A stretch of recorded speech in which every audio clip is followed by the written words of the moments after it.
Қыздар, қалайсыздар? Қайырлы күн. Мен бүгін принцесса на горошине бұршақ үстіндегі қаншайым ертегісінің желісі арқылы қазіргі біздің қоғамдағы болып жатқан ситуацияны сипаттап бергім келеді, яғни әйел удобная болмау керек деген нәрсе. Это насколько можно быть неудобной, мысалы, ол қаншалықты неудобная болу керек, ол неудобная болу деген ол қандай деген сияқты бір сұрақтар өте көп туындайды, жалпы сол ертегіні егер естімеген болсаңыздар, мен қысқаша айтып берейін, содан кейін ары қарай уже біз разбирать етеміз. Жалпы оның смыслын, оның жаңағы айтады ғой, сказка ложь, давней намек, добрым молодцам урок дейді, яғни ертегіде бір үлкен мән бар дейді, сабақ бар дейді, каждый ертегіде. Ол өтірік болса да, ол жерде бір үлкен тонкий намек бар дейді.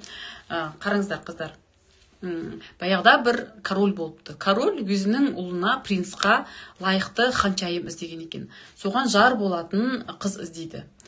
Бүкіл хандықтың барлығын аралап, ол өзінің жаңағы қалауына сай қызды таппайды. И бір күні королевствода, сол хандықта қатты дауыл тұрып, жаңбыр жауады, қақпасын тарсылдатады. Сөйтіп қақпасын ашса, сол су болып бір қыз тұр дейді. Содан кейін сол қыз айтады, мен киімімді кептіріп алсам бола ма дейді. Мен баратын жерім жоқ, адасып кеттім. Содан кейін король айтады, жақсы, біздің хандықта, королевствода түнеп шығыңыз дейді. Сөйтіп сол қызға 40 қабат көрпені салады да, төсек салып, астына енді кішкентай жаңағы горошина, кішкентай бұршақ сап қояды. Содан кейін таңертең сұрайды сол қыздан, қалай ұйықтадыңыз деп. Сол кезде ол қыз айтады да, жақсы ұйықтадым, рахмет, қонақжайлықтарыңызға рахмет, бірақ бір какой-то бір дискомфорт болды дейді, бір нәрсе маған батты дейді. И сол кезде король айтады, міне менің нағыз іздеп жүрген ханшайымым осы, менің ұлыма лайықты әйел болуға тұратындай қыз осы, мен енді сізді жаңағыдай өзімнің ұлыма қалыңдық етіп алғым келеді деп, сол жерде ол қыз жаңағы принцтің әйелі болып қалады. Бұл ертегінің мәні неде жалпы? Осы ертегіні айтып бастағанға не жайлы екенін білесіздер ме дегенде көп қыздар айтады, ой, ол құтырғанын дейді, типа, оған еще 40 қабат төсек сап бер, ол еще недовольный дейді. Но біздің қоғамның тәрбиесінің салы осы да, бізді қалай үйретеді? Шыдаңдар, барға рахмет айтыңдар, жасап атқан жақсылықты көріңдер сендер дейді.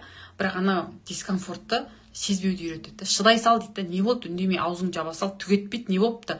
Біз шыдадық, ондай бола берді. Главный ол андай ғой, мындай ғой, главный бүйтіп жатыр, главный сөйтіп жатыр дейді. Бірақ анау ол горох, ол бәлкім бір не болуы мүмкін да, сенің ағзаңдағы бір басталып келе жатқан ауру болуы мүмкін.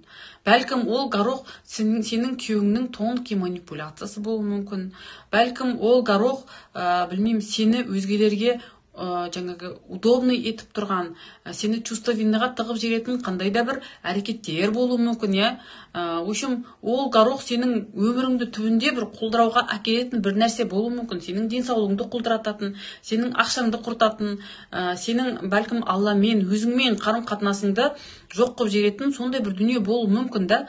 Бірақ біз көбінесе қоғамда сондай кішкентай горохтарға көз жұмамыз да, бірақ тау-тау, тас-тас горохтың үстінде жата береді да біздің қоғамда әйелдер. И сол себепті біздің қоғамда жаңағыде қазіргі мына сотталып жатқан Бишімбаев сияқты адамдар бар, яғни әйелдің бдительностінің жоқтығын пайдаланып, оны түбінде өзінің құрбаны етіп алатын. Енді мынандай ғой, қыздар, когда адам көп дүниеге алданып, көзін жұмып жүріп, кішкентай мелочь, дискомфортты көрмеді, бұл адам түбінде көп дүниені жоғалтады. Енді ол қалай? Мысалы, король неге осындай чувствительный қызды өзінің королевствосына алды келін ретінде? Себебі ол королевствоны, ол король жылдар бойы создавать етті, қанша жаудан қорғап, қойма-қойма байлық жинап, қаншама ел басқарып, энергиясын, денсаулығын құртып жүріп, сондай үлкен бір империя создавать етті. Мысалы да, енді ештеңені сезбейтін, соғыс болып жатса да, үстінен танк өтіп жатса да, түк сезбей ұйықтай беретін, айналасындағы манипуляторларды көрмейтін, жауларын түсінбейтін, өзімен контактысы жоқ бір түк көрмеген бір қызды ол алатын болса, королевствоға келін ретінде, енді ол кейін, ол король өлгеннен кейін сол ұлы мен сол келіне қалады ғой, ол келін ұлға қалай ықпал етеді, сол еркекке қалай ықпал етеді, не деп айтуы мүмкін? Әкеңнің тастап кеткен қойма алтыны бар ғой, жетеді бізге, жата берші қасымда, жүре берші қасымда. Қайтесің өзіңді қинап жұмыс деп, жалпы білеміз қыздар, еркек деген ол зона комфортада құритын адам. Әйел стресста құрит, еркек зона комфортада құрит, понимаете? И когда сіз күйеуіңізге осындай зона комфорта создавать етесіз, керісінше оған мақсат қойып меже берудің орнына, маған мынау аз, сен былай істе, келесі, да, хорошо, вот этого ты добился, давай енді мынаны достигать етейік, давай енді мынандай деп, сол кезде жаңағы керісінше әйел айтатын болса, ой, қойш, қиналмай-ақ қойшы, мына байлық бала шағамызға бәріне жетеді деп. Бірақ әкенің малы балаға мал болмайды деген қазақтың сөзі бар ғой, сол кезде еркек не істейді, морально құлдырай бастайды, ол зона комфортаға кіре бастайды, ол удобный әйелдің қасында не істейді, деградацияға ұшырай бастайды. Жалпы бұл әлемде материальный дүниенің двигателі ол әйелдер, То есть Алла тағала әйел мен еркекті солай жаратқан, еркек жасайды, әйел қалайды. То есть женщина хочет, мужчина делает. Жалпы холостяцкая квартира деген понятие бар ғой, мысалы, еркек жалғыз өзі өмір сүретін болса, оған көп дүние керек жоқ, Ол жерге матрас салып ұйықтай беруі мүмкін, терезеге пердені жаппай газетті жапсыра салуы мүмкін, мысалы, да, И ол үйге әйел келген кезде ол не істей бастайды, оны обустраивать етіп бастайды, Там скатерть начинает менять, постельді ауыстыра бастайды деген сияқты, перделіп бастайды деген сияқты, Яғни соны перде табу үшін ақша тап, перде алу үшін ақша тап, төсек алайық, соған ақша тап деп, әйел еркекті кішкене бітіп гонять етіп бастайтын кім? В хорошем смысле слова, подталкивать етіп бастайтын ол әйел. Егер де әйел айтатын болса, ой, ештеме етпейді, мен де сенің қасында матраста жата беремін, ой, там зачем бізге перде, сол газетпен жапсырып қойып жата береді дейтін болса, ол еркек шынымен де деградацияға ұшырайды.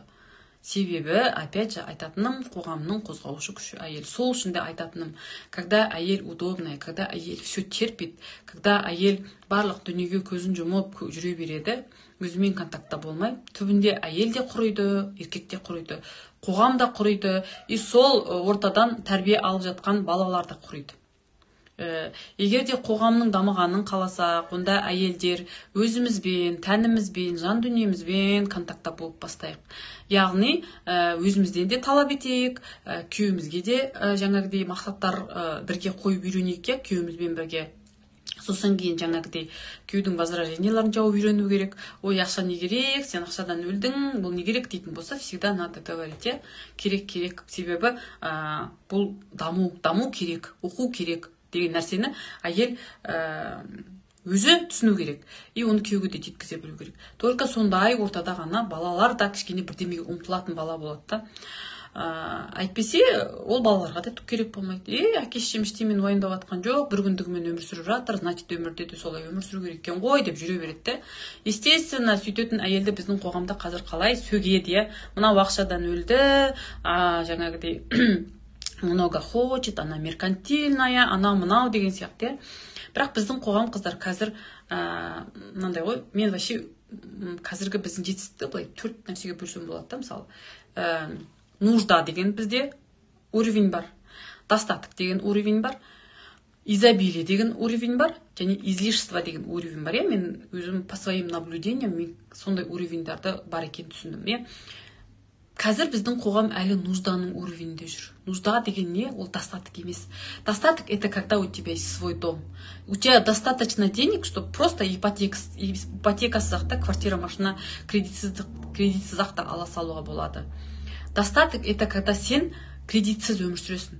Сен қарызсыз өмір сүріп жатсың. Бірақ біздің қоғам 70% қазір нужданың деңгейінде жүр.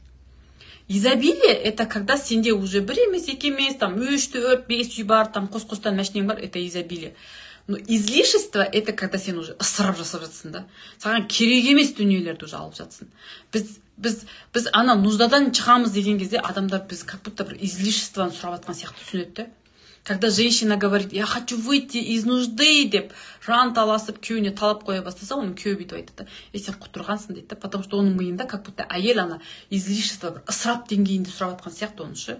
Айналайын ер адамдар, сіздер хотя бы мына нужданы жауап беріңіздер әйелге, достатыққа жеткізіңіздер. Онан кейін әйел бір изобилияға жете берген кезде уже өздеріңізді түсіне бастайсыздар да, соның не екен разницасын ше. Но не надо подавлять женщину только потому, что она не хочет жить в нужде. Яғни жоқшылықта өмір сүргісі келмейтін, баршылықта өмір сүргісі келетін, Аллаға ғана мұқтаж болып өмір сүргісі келетін әйелдің қалауын подавлять етіп керек емес. Және әйелдер, сіздер де ол қалауларыңызды подавлять етпеулеріңіз керек. Это нормально. Не үшін Алла тағала кредит харам деп айтты? Осы үшін ғой, яғни адам ұмтылу керек те, үнемі кредитта өмір сүрмеуге ұмтылу керек. Ипотекасыз да үй алуға ұмтылу керек. Былайша айтқан кезде адам еңбекпен не істейді? Дамиды. Еңбекпен, оқумен адам совершенствуется.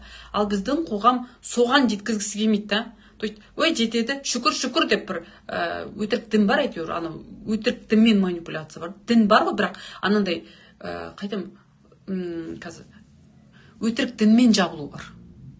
Яғни өзіңді дінмен өтірік сылтауратып, өзіңнің жалқаулығыңды, өзіңнің надандығыңды, өзің тәкаппарлығыңды жаңағыдай жауып шүкірет деуді бар да. Өзіңнің әрекетсіздігіңді дінмен жабу бар да. На самом деле дін талап етеді, чтобы әрбір адамның достатықта өмір сүргенін, зекет беретіндей жағдайда өмір сүргенін. Ал зекет беру үшін бізде изобилие болу керек қой.